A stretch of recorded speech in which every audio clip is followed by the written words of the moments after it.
Ever adjusted the brightness on your phone screen, trying to make out what's on it in the glare of the sun? Ah, yeah. Today's deep dive is kind of like that. Okay. But instead of our eyes, we're talking about how computers see light Right. and how developers are using some seriously cool tech to create incredibly realistic digital worlds. And you've given us quite the reading list this time. We're talking research papers, presentations from giants like Pixar and Sony Pictures Imageworks, even some behind-the-scenes stuff from the game The Order, 1886, which was visually stunning for its time. So no pressure on us to break this down. But let's be honest, the world of computer graphics can sometimes feel like its own universe. Where do we even start? With a single ray of light. Your sources emphasize how the industry is shifting from merely mimicking how light looks to actually simulating how it behaves on a physical level. Okay, that makes sense. But we're talking about computers here, not physics class. Yeah. How do you even begin to teach a machine about something as fundamental as light? By breaking it down into its fundamental interactions with matter. Okay. Imagine that ray of light hitting, say, a glass of water. Okay. Seems simple, but there's a lot happening beneath the surface. Literally. Walk me through it. So that light hitting the glass can be absorbed, scattered, or emitted. Okay. Absorption is pretty straightforward.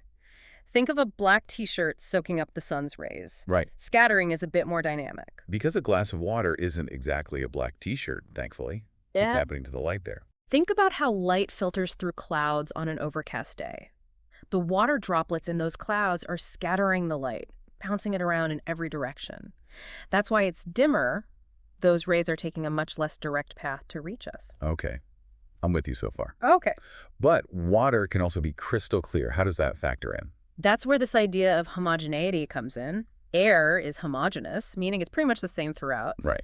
Cloudy water, though, that's heterogeneous. All those tiny particles create a more chaotic environment for light to navigate. So are you saying a perfectly smooth, consistent medium wouldn't scatter light at all? It would just pass right through? In theory, yes, light would just zip through almost like the medium wasn't even there. Which is why, thankfully for computer graphics artists, the real world is rarely that simple. Okay, that makes the case for needing some serious tech. But is this all just about accurately simulating a glass of water? If only it were that simple. These principles are the foundation for everything from rendering a simple object to those jaw-dropping visual effects we see in movies. Like what? Give me an example. Think of the swirling magic in Oz the Great and Powerful, or any scene where light interacts with fog, smoke, or underwater environments. Yeah. Those effects rely heavily on simulating how light behaves as it passes through different media. Okay, now we're talking movie magic. But so far, we've really only scratched the surface, literally. What about surfaces themselves? How do we go from a flat plane in a computer program to something that actually looks and feels real? That's where things get even more interesting, and that's where this concept of microfacets comes in. It's crucial to understanding how developers create those realistic surfaces we see in games and movies. Microfacets. Okay, now you're just using big words to make me feel small. Not at all. It's a surprisingly elegant concept. You see, even a seemingly smooth surface, like a polished mirror, has microscopic imperfections, tiny bumps and grooves that are invisible to the naked eye. Right. Okay. Microfacet theory basically says, let's model those imperfections, those microfacets, to simulate how light really interacts with surfaces. So instead of treating a surface as one big flat thing, we're breaking it down into tons of tiny reflective surfaces. Precisely. And the way those microfacets are arranged, their orientation and distribution, is what gives different materials their unique way of reflecting light. Okay, I get the concept. But how does this translate into what we see on screen? Imagine the difference between how a mirror reflects light compared to, say, a piece of velvet. Okay, that's a pretty stark contrast. One super smooth, the other decidedly not. Exactly. The mirror has a very uniform surface, so most of its microfacets are aligned, creating that sharp, clear reflection. Velvet, on the other hand, has a much rougher surface at a microscopic level. Its microfacets scatter light in many directions, giving it that soft, diffuse look. So you're telling me they're modeling individual fibers of velvet in a computer program? Not quite individual fibers, no, but they're modeling the effect of those fibers on how light interacts with the surface. That's the beauty of microfacet theory. It gives us a mathematical framework to simulate how surface characteristics influence the behavior of light. And I'm guessing there's some pretty intense math happening behind the scenes to make all this work. There's a bit, yes. But the important thing to remember is that there are a few key terms that come into play when we talk about microfacet theory. BRDF, NDF, and Fresnel. BRDF, NDF, Fresnel. Sounds like something out of a sci-fi movie. Can you break those down for me? Absolutely. Let's start with BRDF, which stands for Bidirectional Reflectance Distribution Function. Catchy. Right. It's basically a fancy way of describing how a surface reflects light at different angles. It's what determines whether something looks shiny or matte, rough or smooth. So the BRDF tells us if that leather jacket in a video game looks brand new or like it's seen better days. Exactly. Then we have NDF, or normal distribution function, which describes the statistical distribution of those microfacet normals. Remember those tiny bumps and grooves we talked about? Yeah. The NDF tells us how they're oriented on the surface. Got it. So NDF is all about the arrangement of those microscopic imperfections. Precisely. And finally, there's Fresnel. The Fresnel effect describes how the reflectivity of a surface changes depending on the angle at which you view it. Ever notice how a window looks more reflective at a steep angle? Right. That's Fresnel in action. Okay, that's actually something I've never really thought about before, but it makes sense. So we've got all these terms, all this math. Does that mean there's only one right way to apply all of this to computer graphics? That's where things get really fascinating. While the underlying physics are constant, there are actually many ways to implement microfacet theory in computer graphics. Each approach has its own strengths and weaknesses, trade-offs between accuracy, efficiency, and artistic control. So it's not just a matter of plugging in the numbers. There's still room for creativity and making choices. Absolutely. This is where the artistry of computer graphics really shines. Developers get to experiment with these different models, pushing the boundaries of what's possible visually. It's like having a giant toolbox full of specialized tools. And the right tool depends on the material and the effect you want to achieve. Okay, I like that analogy. So give me an example. What are some of the tools in this microfacet toolbox, and what makes them unique? Well, you've got classic models like Fong, which is known for its simplicity and speed. It's been a workhorse in the industry for decades, especially in situations where computational resources are limited. So if Fong is the trusty old hammer in this toolbox, what are some of the more, shall we say, specialized tools? One example is GGX, or Generalized Trowbridge Rights. It's become increasingly popular in recent years because it produces more realistic specular reflections, especially for materials with rougher surfaces. So GGX is like the high-end power drill you break out for those fine details. Exactly. And then you have more specialized models like the ABC distribution model, which is tailored for very specific types of materials with complex reflective properties. Okay, so we've got our surfaces figured out, at least in theory. We've got light bouncing around realistically. Yeah. But a single surface is just one piece of the puzzle, right? Yeah. How does this all come together to create a whole scene? That's where things get even more complex. We have to figure out how light interacts with an entire environment, not just individual objects. Yeah, because things don't exist in isolation. Light bounces around, creating shadows, reflections. It's a whole thing. And the unsung heroes of this complex dance are the integrators. Think of them as the stage managers for our virtual worlds. Stage managers. Now that's an analogy I can get behind. Tell me more. In the simplest terms, integrators are algorithms that determine how light is transported throughout an entire scene. They take all those surfaces with their microfacets and BRDFs and figure out how much light from each source reaches our eyes, or in this case, the virtual camera. So they're responsible for making sure everything is lit correctly, that shadows fall where they should, that reflections look believable. Exactly. And just like a good stage manager understands different types of lighting, integrators have to account for various light sources. We've got area lights, like the sun, which cast soft shadows and illuminate a wide area. Then there are punctual lights, which are more like a single light bulb, emitting light from a single point and creating harsher shadows. It's like setting the mood for a scene, but in a virtual world. Exactly. And of course, we can't forget about ambient lighting. It's like the overall brightness of a scene, even in areas where there's no direct light source. It helps tie everything together and creates a more realistic sense of depth. This is reminding me of the game you mentioned, The Order, 1886. Their developers went to some pretty extraordinary lengths to capture realistic details, right? They did.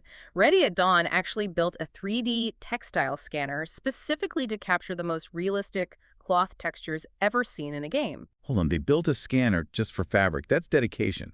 What difference did it actually make? It was huge. They wanted to go beyond just taking photographs. They needed to capture the actual three-dimensional structure of different fabrics, all those tiny threads and imperfections that make cloth look and behave the way it does. And this allowed them to create incredibly detailed normal maps, which store information about the surface orientation at each pixel. More detail means more realism. Okay, so I get that they went above and beyond with scanning real fabric, Yeah. but how does that translate into what we see in the game? Imagine a character wearing a velvet cloak. Without that level of detail, the fabric might look flat or unconvincing, especially in motion. But with those high-resolution normal maps, they were able to capture every nuance of the fabric, how it drapes, how it wrinkles, how it catches the light. It was a game changer. It sounds like they were obsessed with capturing every little detail. But all that detail, all that information, didn't that cause problems? You're right, it wasn't without its challenges. One of the biggest issues they ran into was aliasing, a common artifact in computer graphics that can make things look jagged or pixelated, especially with fine details like those in their scanned fabrics. So you're saying all that detail actually made the game look worse? Not quite, but they had to get creative to overcome the aliasing. They ended up implementing a technique called frequency domain normal mapping, which is a mouthful, but incredibly effective. Break it down for me. What does this frequency domain thing actually do? Imagine you've got a sound wave that's too high-pitched for us to hear. It's still there, but our ears can't process it. This technique is similar. It pre-filters those normal maps, smoothing out those high frequencies that cause aliasing, without losing the detail our eyes can actually perceive. So they found a way to keep the detail without the downsides. It's like having your cake and eating it too. Yeah. But wasn't all of this incredibly complex? Incredibly, it required a deep understanding of both the artistic and technical aspects of computer graphics. But the results spoke for themselves. Okay, so we've covered surfaces, integrators, fancy techniques for scanning cloths. Anything else? Or have we reached peak realism? Oh, there's always more to explore. All of these advancements in physically based shading are changing not just the technology itself, but also the way artists work. So it's not just about the tools, it's about how you use them. Exactly. In the past, artists had to rely more on trial and error, tweaking parameters until they got the look they wanted. But now, with physically based shading, they can work much more intuitively. So instead of getting lost in technical details, artists can focus on the creative side, using their knowledge of real-world materials to inform their digital creations. It's like they're bridging the gap between the real and the virtual. That's a great way to put it. And your sources highlight these things called material authoring pipelines, which are basically specialized tools that help artists manage this whole process. We're talking about creating and fine-tuning thousands of materials, from simple wood and stone to incredibly complex fabrics and metals, all while making sure they interact with light in a consistent, physically based way. It's like having a whole system in place to make sure everything looks and feels like it belongs in the same world. Exactly. It's about creating believable virtual worlds, where every detail contributes to a cohesive whole. And these pipelines give artists the freedom to focus on the creative aspects of their work, without getting bogged down in technical limitations. We've talked about simulating light, surfaces, even the way fabric moves. Is there anything left?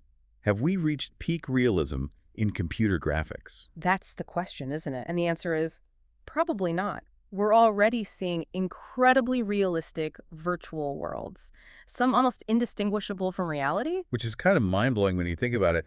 What's next? What are the things we haven't quite cracked yet? Well, as these techniques keep evolving, we can expect even greater levels of realism. And I don't just mean visually, but also in the way things behave. More realistic physics, more dynamic lighting, experiences that are even more immersive than what we have today. Exactly. Imagine virtual worlds that don't just look real, but feel real, where you can reach out and practically touch the textures, where every object reacts to your presence in a physically accurate way, maybe even worlds that blur the lines between the real and the virtual completely. Now you're getting into the realm of science fiction. But in all seriousness, with the speed at which technology is advancing, those kinds of experiences might not be as far-fetched as we think. It's both exciting and a little bit unnerving to imagine, to be honest. Yeah. But even with all this talk of realism, there's still a place for more stylized graphics, right?